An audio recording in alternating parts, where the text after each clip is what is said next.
Setelah mengetahui sejarah perkembangan editing audiovisual, ternyata editing dari masa ke masa mengalami perkembangan dan juga kemajuan yang signifikan ya.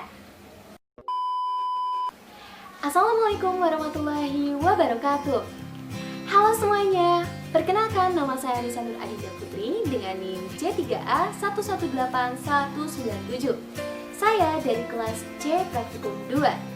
Di video kali ini, saya akan menjelaskan tentang sejarah editing audiovisual mulai dari tahun 1800-an hingga saat ini.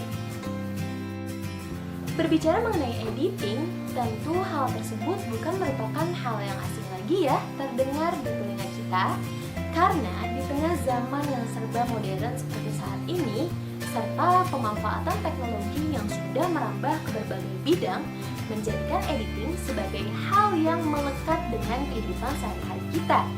Menurut Subroto dalam Maguri 2013, editing yakni menciptakan kontinuitas gambar yang baik, wajar, dan logis sehingga dapat dinikmati oleh halayak penontonnya. Dalam Maguri 2013 juga dijelaskan bahwa terdapat 5 tujuan utama dari proses editing, yakni menyusun, memotong, menggabungkan, membetulkan, dan membangun gambar ataupun shot menjadi sebuah cerita yang utuh.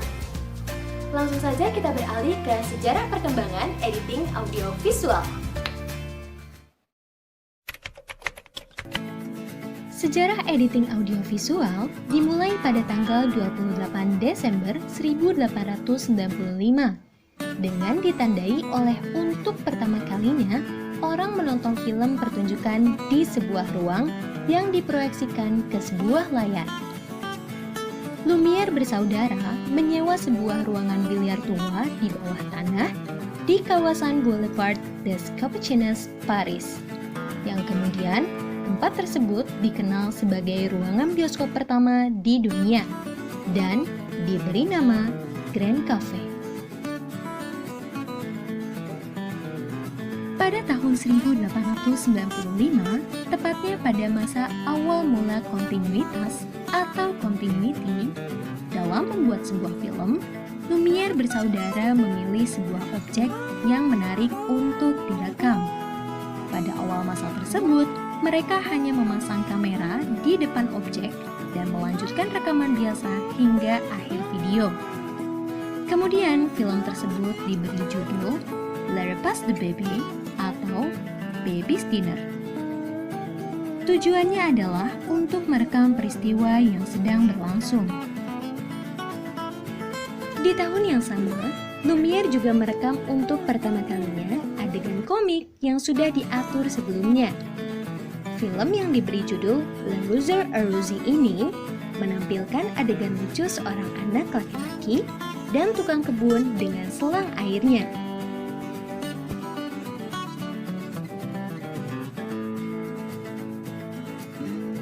Georges Méliès adalah seseorang yang dikenal akan kecantikan dan pesona primitif dari triknya dalam membuat film. Ia mampu memperluas cakupan bercerita di luar satu shot.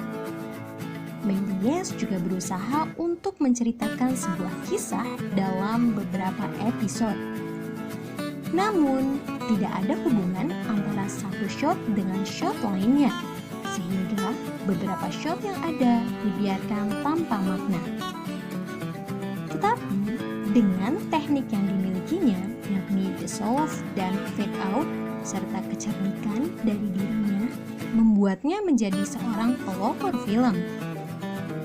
Contoh film karyanya yakni A Trip to the Moon dan Cinderella.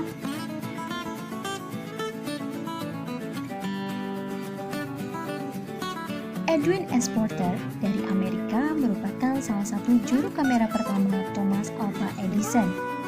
Ia membuat sebuah film berjudul The Life of an American Fireman dan membuat film dari bahan yang direkam sebelumnya serta menggabungkannya dengan shot lainnya atau footage. Metode Porter ini dikenal dengan nama parallel editing. Dalam film tersebut terdapat dua scene berbeda namun disatukan dalam sebuah shot. walau teknik digunakan dalam beberapa film berikutnya, namun baru oleh Griffiths lah teknik tersebut diaplikasikan secara lengkap. Pada tahun 1915, Griffiths membuat film dengan judul The Birth of a Nation. Dengan mengembangkan kontinuitas aksi sederhana Porter menjadi instrumen yang baik dan menciptakan kesan dramatis.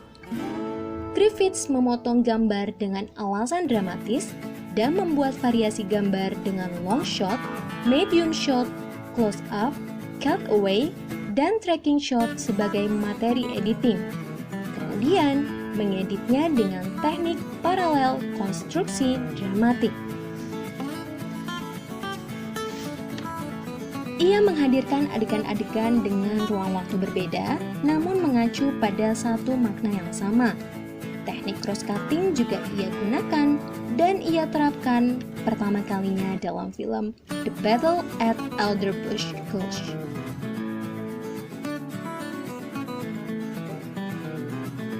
Pada tahun 1926, filmmaker asal Rusia bernama Podovskin menggunakan teori konstruktif dalam membuat film.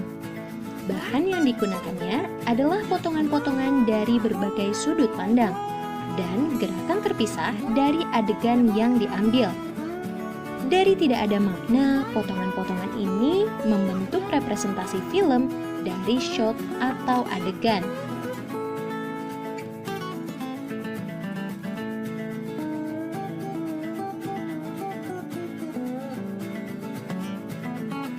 Pada tahun 1927, film The Jazz Singer yang disutradarai oleh Alan Crosland merupakan film hitam putih pertama yang disajikan lengkap dengan musik, dialog, dan nyanyian.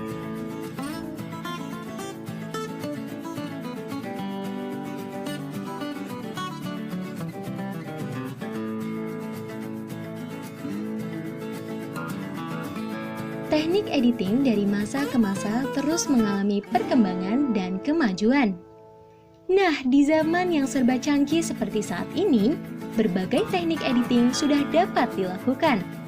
Mulai dari mengubah, menghapus, dan menambahkan suatu objek tertentu. Selain itu, kini membuat film dapat menggunakan visual effect pada komputer. Untuk membuat miniatur, adegan keramaian, bencana alam, perang, dan lain sebagainya.